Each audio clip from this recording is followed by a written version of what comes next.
Hi guys! So ngayon, i-estimate ko muna yung mga dadalhin kong mga damit kasi 7 kilos lang po yung dadalhin ng damit kasi kung susobra doon sa eroplano ay pwedeng iwan doon sa airport. So ngayon mga mamshi, dito po tayo ngayon kasi nagliligpit ako ng mga damit ko. At ang susuotin ko bukas ay... Wait lang ma! Ang dadalhin nating damit ay ito. So ito yung susuotin ko bukas. Ito na yung susuotin ko. Mag-short lang naman ako doon. So itabi na natin to. Pero ito ay dadalhin ko kasi susuotin ko is para sa kasal. Magpapantalo lang naman ako doon. May kasal? Kasi Iglesia ni Cristo kasi yung ikakasal eh. So, kailangan kong dalhin ko magpantalon. May baris. Siyempre, may mga panty din tayo. So, ito, dadalhin ko. At ito, dadalhin ko ba ito? Parang hindi ko man ito kasya. So, dadalhin ko rin ito. So, ito ay hindi muna. So ito dadalhin ko din to, short. Kasi hindi dapat lalagpas ng hindi dapat lalagpas ng ilang kilo kasi 7 kilos lang po yung ina-allow nila na dalhin, na pwedeng dalhin. So ito ano ka susuotin ko bukas? Siguro mag-ano lang ako bukas, ito nila suotin ko. Magba-black lang ako bukas. Diba? Magsusot ako ng buhol. Ayan yung suotin ko bukas. Magbubuhol lang ako. Diba? Dadalhin ko rin to. Kasi it's my favorite style mo. Kinabahan ako baka lalagpas na to siya ng ilang kilo. Kailangan kasi lang 7 kilo lang kailangan eh. So hindi ko na i-arrange to. Hindi ko na i-arrange talaga. Kasi ito dadalhin ko rin ito. So ito lang ang dadalhin ko. Pero yung sapatos ko, siyempre, dadalhin ko rin ito. Ang sapatos mo? Ito ay dadalhin ko to, itong bagyo. Diba? So, kailangan ko itong dadalhin bukas. Para may magagamit ako doon na bag. Susundan yung sapatos? Yan lang naman mga mamsi. Pangit tayo. Sana sana 7 kilos lang to kasi pag lumagpas to ng 7 kilos ay hindi pwede na talaga.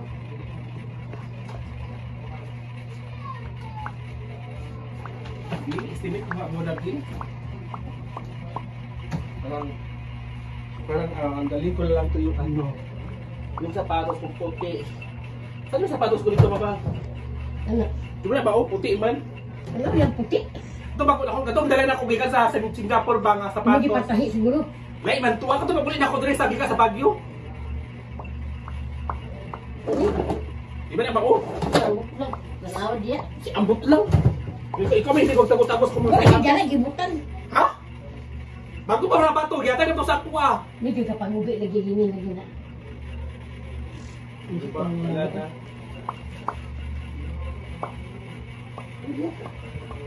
Ganap ko yung sapatos ko guys kasi yung mga gamit ko kasi dito pagdating ko dito siya lahat ang nagdala ko kung iwan ko sa yung bilang sapatos, bakit nakalagay ng sapatos? Hindi man sapatos diya wala diya oy ako nagigya dili itong gipatahi mo dili, katong gikan sa uli na ako magdala sa pumuti dali pagtawag pa to. So yun lang muna mga mamshi. So ngayon mga mamshi ay papunta kami doon bukas ang flight namin ni Bakang. Papunta ng 100 Islands. Pero bago ang lahat, bago kami pupunta ng 100 Islands is may aatindan kaming kasal. Yun ang kasal ay from Cavite.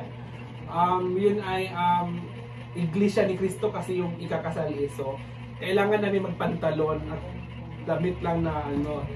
So, after kasal, pupunta kami ng Cavite. After Cavite, pupunta kami ng Tagaytay.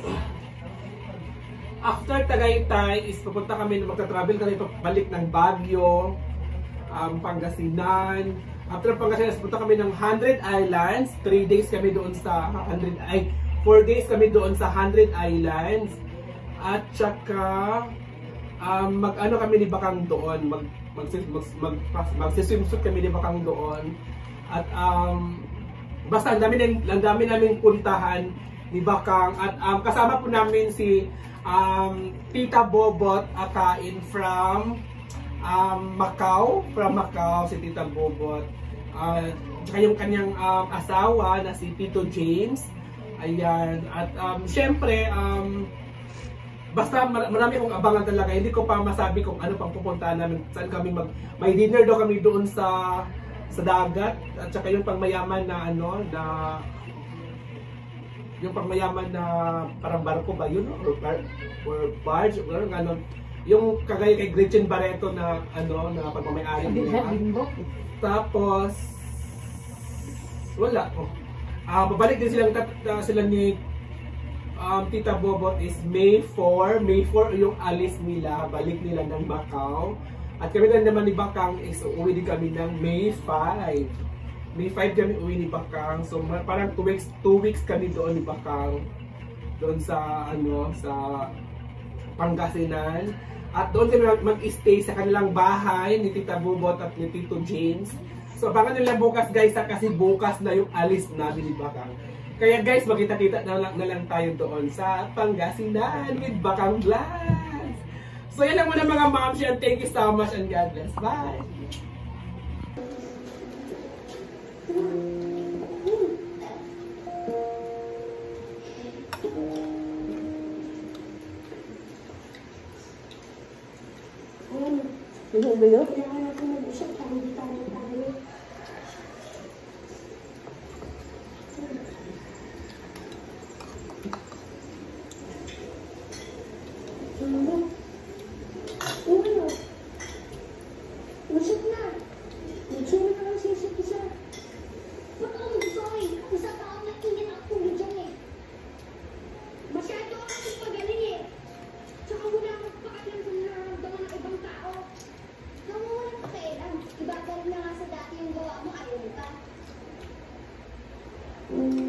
Kaya ito na puruan.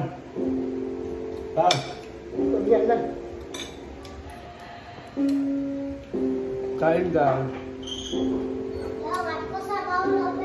Isa na pertahan. Isa na pertahan ba kay silaw o?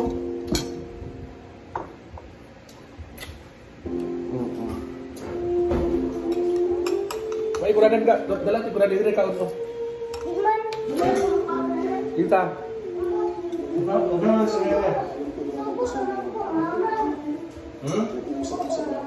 Ito nga daw na.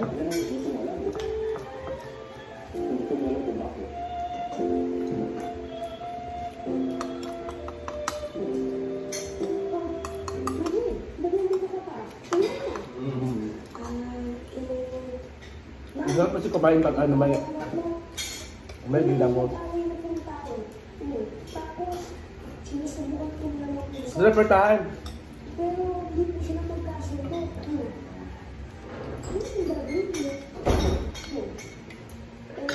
Tama ba naman yung paraan na makikipag-usap nila? Tama ba naman yung pakikipag-usap? Oo. Ano yung gagawin? Oo, makikipag-usap. Para lalong masunod siya yung pakikipag-sundo ng mga nagkakagalit.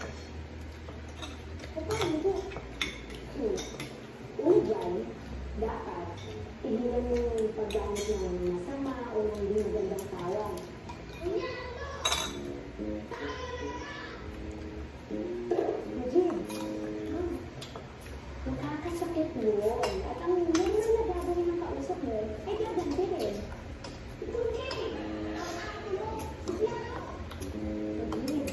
bukas ay Ano?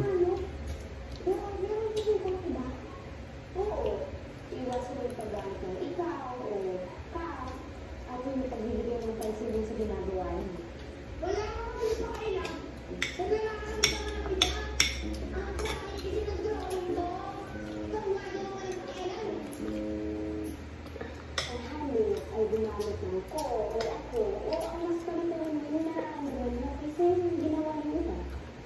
Saktan kasi ako dahil pakiramdam ko na hindi ko nararamdaman ko. Kapag kinilan mo, baka ako, ang tingin ko kasi noon, kaya ko pang pagkabayan gawa natin. Nainis kasi ako, nung hindi maisip ni ako, na kaya ako nakikisayo, para maayos ang gulo. Hindi, ganito, sinabi ko ka nga. Narinig mo. Pag nakalimutan, hindi mabalik yung mga bagay na yan. Kasi hindi naman natin yung nakasanayan. Kahit na kami matatanda ng hirapan. Okay lang po. At least may paraan po. Hindi po. Ibangin po. Sige, ingat ka. Para sa na naman po, G. bye-bye. Hindi po tayo